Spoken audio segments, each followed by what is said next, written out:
Sonic High School, Chapter 9. A bunch of babies. Rouge's baby continued to do crying louder than a monster truck. Sonic looked at the baby really close. Hey, Espio, Said Sonic. aren't babies supposed to look like you? Rose's baby doesn't look like you, but looks like someone else I know. Sonic rubbed his chin and thought about who it was that it looked like. Yeah, Spio. I was fucking Vector's voice. Let's just give him a weird, Spanish voice. Yeah, Spio. Rose's baby looks like Knuckles. I guess it's Southern, said Vector. Cool. I'm gonna go tell him. Vector ran like a crocodile would to find Knuckles to tell him that what he said. I mean, Florida's technically in the South, so we can just do a Southern accent. Am I right? I'm fucking totally right. Rouge was still on the ground looking all tired and sore, and Mrs. Lesson was rubbing her butt because it was hurting from the baby that came out when she gave birth to her baby. This dang baby was still crying. Espio looked worried about it. You guys are right. Why does not that baby look like me?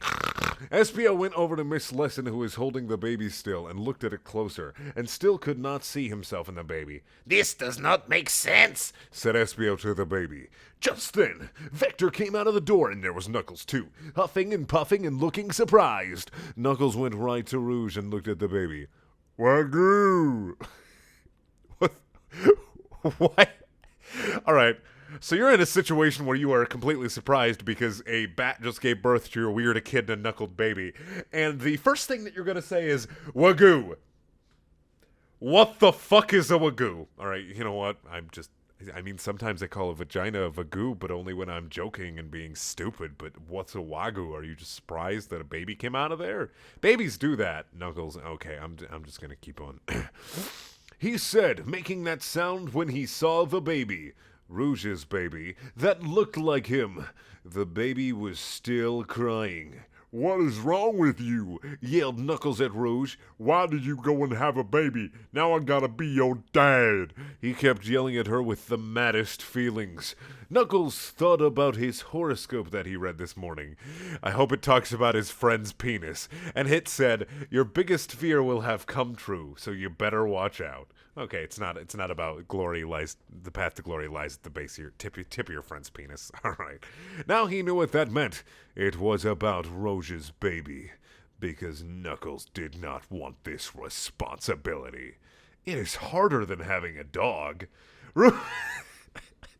Well, of course, having a baby is harder than having a dog. I mean, some people still put leashes on babies. I guess you can do that if you want. Rogue was tired and Rogue's baby was crying. But Rogue was crying and scared of Knuckles' volcano rage and said, I'm sorry. It was supposed to be Espio's baby. I'm sorry it wasn't because he would not treat me like this. I mean, Rogue, if you're a bat, your gestation period is going to be a lot less than 9 months. But since you're a bat human, I would give you about 6 months. So, you wouldn't have had Espio's baby in a day because even a bat's gestation period for having a baby. I'm actually going to Google this. 1 second, guys. Bat gestation period. It is 40 days and it's 6 months. Yeah. Well, no. 40 days and 6 months. Between 40 days and 6 months. Okay, so bigger the bat, the slower the gestation period. I guess 9 months since you're about a human-sized bat. All right, it makes sense science-wise. Bigger the bat, the more they gestate. So if there was a city-sized bat, it would take a millennia. So, oh my god, we have giant bat people living under the city. All right, you know what? I'm going to stop being insane. Where the fuck was I?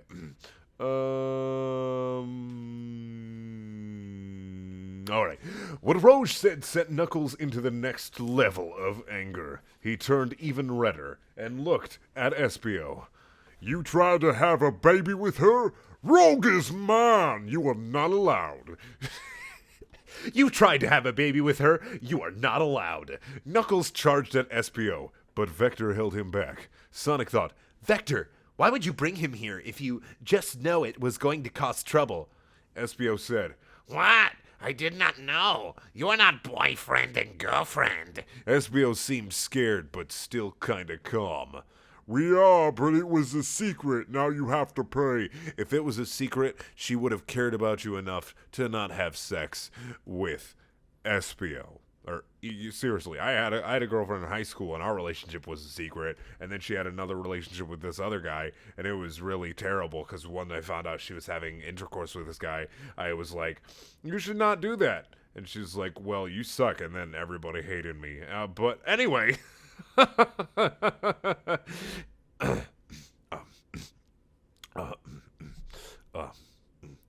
Where was I? I lost my place again. I'm sorry, I was rambling.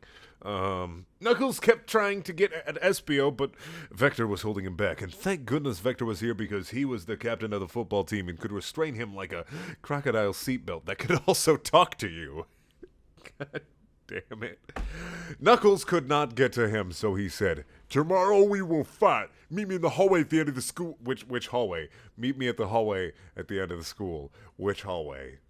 I mean, there's only like one teacher and like 10 students, so I guess there is only one hallway. "And prepare for me to beat on your ass, shitman." Shitman, the classic high school insult. Knuckles stormed out of the lunchroom and went away. Rogue's baby stopped crying and said, Rogue's baby stopped crying and said, No!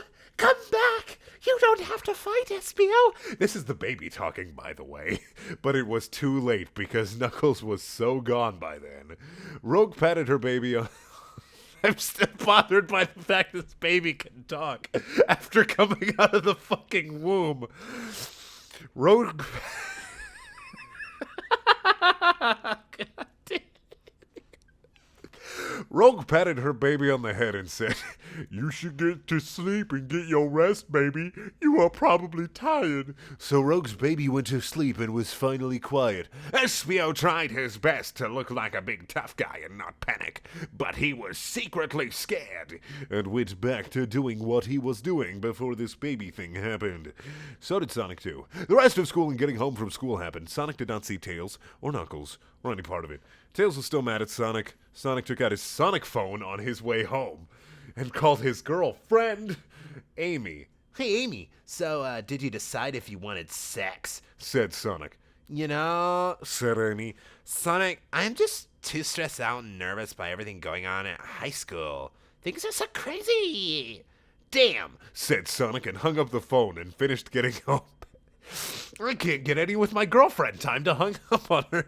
In the end, I think they'll get to the sex. Sonic thought he would never be true boyfriend and girlfriend with Amy at this rate.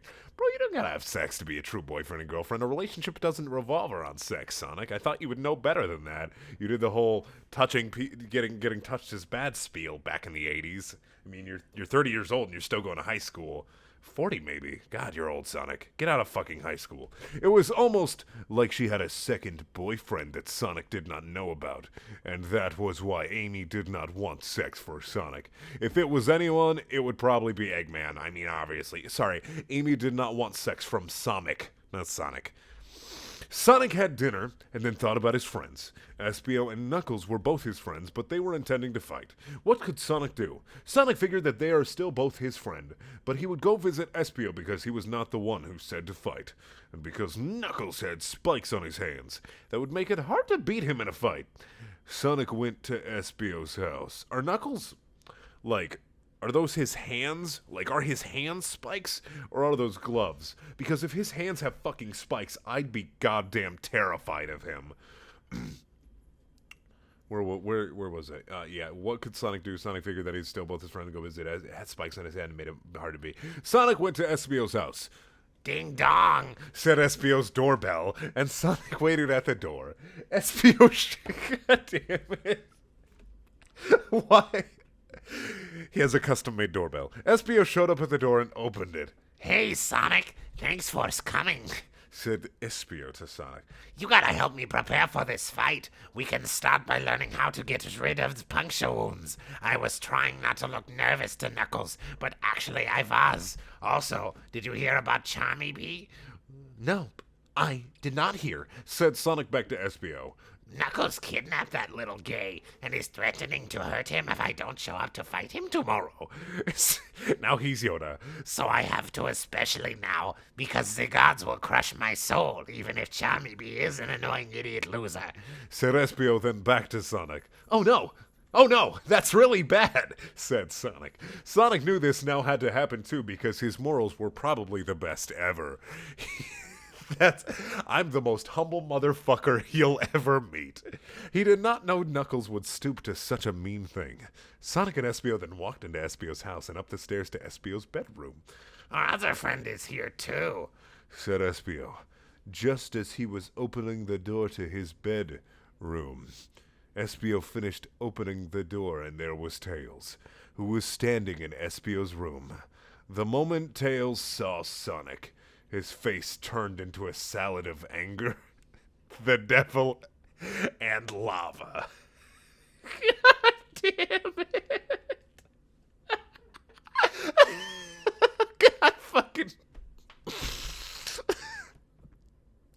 Thank you for watching. Please check out my other videos.